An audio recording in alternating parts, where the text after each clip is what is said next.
စိတ်ထားယုံညံ့တဲ့ပုဂ္ဂိုလ်တွေကစိတ်ထားယုံညံ့တဲ့ပုဂ္ဂိုလ်ချင်းပဲပေါင်းလို့ရတယ်စိတ်ထားမြင့်မြတ်တဲ့ပုဂ္ဂိုလ်တွေကစိတ်ထားမြင့်မြတ်တဲ့ပုဂ္ဂိုလ်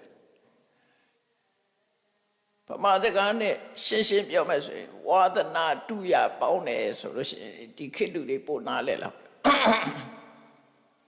သို့တော့ဝါဒနာဆိုတဲ့စကားလုံးကအစ္ဆာတရားနဲ့မထုတတ်ဘူးအဲ့ဒါတတိထားဖို့လို့တယ်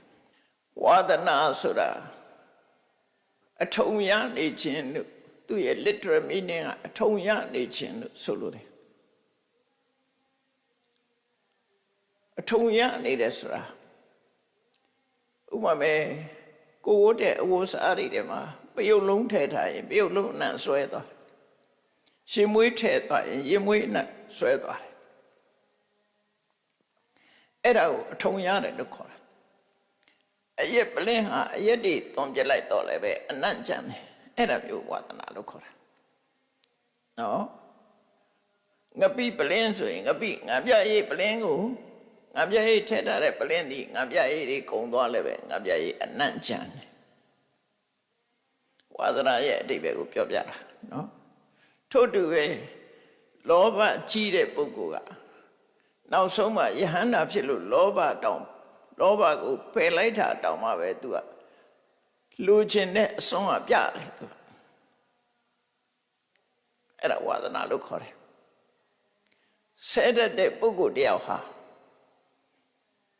တကယ်တော့ဒေါသနဲ့ဆဲတာမဟုတ်ပဲနဲ့ဝါဒနာပါလို့ဝါဒနာဖြစ်နေလို့နှုတ်ကြိုးနေလို့ဆဲတဲ့ပုဂ္ဂိုလ်ရှိတယ်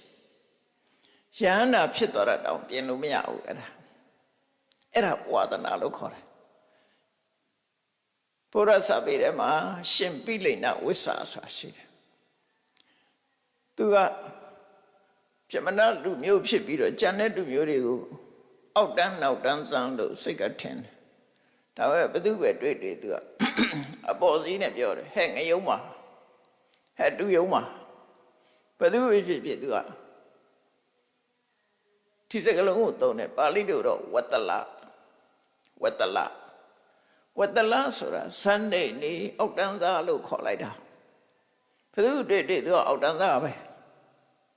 နှုတ်ကြိုးနေရှာတာလူမြင်လိုက်တာနဲ့အောက်တန်းစားလို့အဲ့နှုတ်ကြိုးပြီးတော့ဖြစ်ပေါ်နေတာဝါဒနာလို့ခေါ်တယ်နော်ဒေါသနဲ့ပြောတာမဟုတ်ဘူးဒေါသနဲ့ပြောတာမဟုတ်ပြီမဲ့ဒေါသမရှိတော့လည်းပဲဒေါသရဲ့အရေးရောင်တွေကကြမ်းနေတယ်အရက်တွေသွန်လိုက်တော့လည်းအရက်နံ့ကြမ်းနေရတဲ့အဲ့ဒါမျိုးမှဝါဒနာလို့ခေါ်တာကောင်းတဲ့ဘက်ကို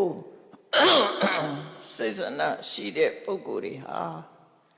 ကောင်းတဲ့ဘက်မှာစိတ်ဆန္ဒရှိတဲ့ပုဂ္ဂိုလ်တွေနဲ့ပဲပူပေါင်းကြတယ်မကောင်းတဲ့စိတ်ဆန္ဒရှိတဲ့ပုဂ္ဂိုလ်တွေကမကောင်းတဲ့စိတ်ဆန္ဒရှိတဲ့ပုဂ္ဂိုလ်တွေနဲ့ပဲပူပေါင်းကြတယ်ဒါလောကကြီးတဘာဝကိုခြုံငုံကြည့်တာကိုပြောတာ